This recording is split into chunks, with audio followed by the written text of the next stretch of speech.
So let's have a look at the documents that we have to carry with us in the truck.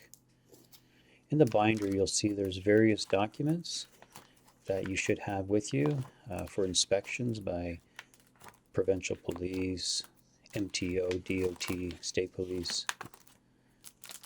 Let's have a look through them and try to explain what each of them mean. So there are various documents, as you can see, that are required inside your binder that are to be in the truck at all times. You'll notice here we have a list. Your first page in your binder, you'll see there's a list of documents that are inside the binder. And we want to make sure that we have them all and that they're all up to date as well. You'll notice that some of them require stickers as well. So with the D-tops, this is also a decal that you would have on your windshield to cross the border. Basically, it's a transponder that you would, use to cross the border. And here are some decal transponders you'll see on your truck windshield. The next is the truck registration, the permit. So again, you want to make sure that this is up to date. It's current, and it provides all the information. You may want to check it to make sure that the plates are correct as well, because sometimes if plates go missing, then new plates will be ordered. So you want to make sure you got the correct permit inside, and the validation sticker is. And then there's the cab cart, which is another very important document to have with you. It provides a lot of the same information that you'll see on the registration, but basically a cab cart is a document serving as permission to travel through all member states and provinces. And you'll see that there are gross weights to conform to in those jurisdictions.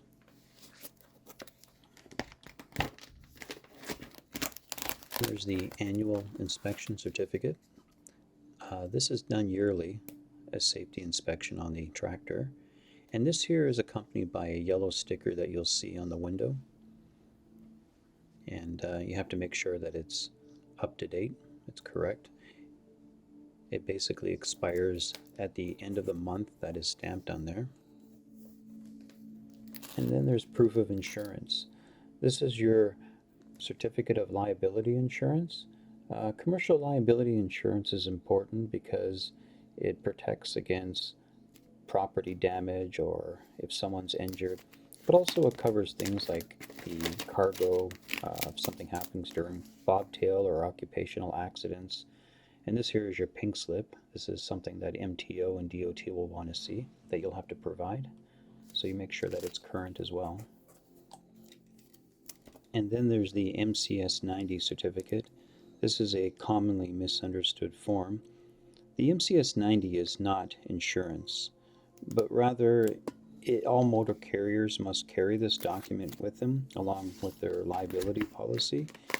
It is basically like a secondary proof or confirmation of financial responsibility by the motor carrier in case something happens. And you'll see that there's 3 pages in your binder there. So you'll want to make sure that this is current as well.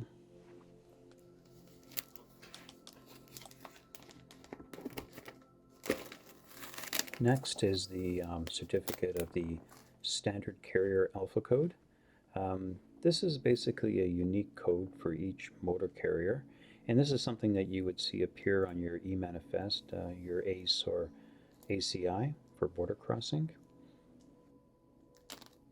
Next is the Schedule 1, which is a required document. This is something that MTO DOT will ask for. You can also find it on the back of your paper logs as well. It's divided up into the major and minor defects that you would put on your driver vehicle inspection report. Unified Carrier Registration Agreement, which all motor carriers must have. Companies that require US DOT for freight transportation. It's basically an annual fee that motor carriers pay for safety initiatives on the road. And like the standard carrier alpha code certificate, the UCR is not required to bring with you, but we keep them in the binder. Next is the CPOR certificate. All provinces in Canada are required to issue a national safety code number to all motor carriers. governed under their jurisdiction. Ontario calls this the Commercial Vehicle Operators Registration Certificate, or the CVOR, which is similar to the CSA in the US. The goal is to monitor the safety of commercial vehicles and remove them from service if they're unsafe. So next is the US DOT number. A US DOT number is an identification number issued by and used by the FMCSA and the Department of Transportation to track and monitor a company's safety score. It's also on the side of our tractors as well. If the motor carrier is hauling hazmat, they must carry the certificate of registration, and also the driver too must carry their certificate of training as well, and a copy of the emergency response guidebook. The International Fuel Tax Agreement is an agreement between the 10 Canadian provinces and 48 states, which requires motor carriers to account for the amount of fuel they use inside the state or province and pay the fuel taxes accordingly. You'll see that there's an IFTA sticker on the side of your vehicle. You have to make sure that they're both current. And here's a list of some other decal that you're going to see on the side of your tractor as well. The HUT sticker for New York, the safety sticker. You're also going to see the MC number, the US DOT, the CVOR number, and we do go through Kentucky, so you'll see that number on there as well. So just remember that there's an IFTA sticker on each side of the tractor, and they expire annually. So you just got to make sure that they're up to date, along with all the other decal that you see on the tractor. We also keep a copy of the company policy in the binder for your reference. And we also have a list of phone numbers, emails, contact information for the various departments, depending on the situation. And you'll see at the bottom that there's 3 phone numbers on there to contact management in case of an emergency, 24 hours a day. This is the 17-point inspection CTPAT form. You can do the paper or the one on the ELD. There's also a CTPAT information board in the driver's hall. And there's forms there too. Commercial drivers are also required to keep instructions on how to use the ELD for any officer who needs to inspect the ELD for your hours of service.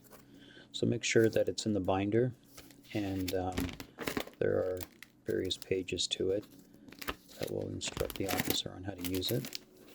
And always carry extra paper logs with you as well.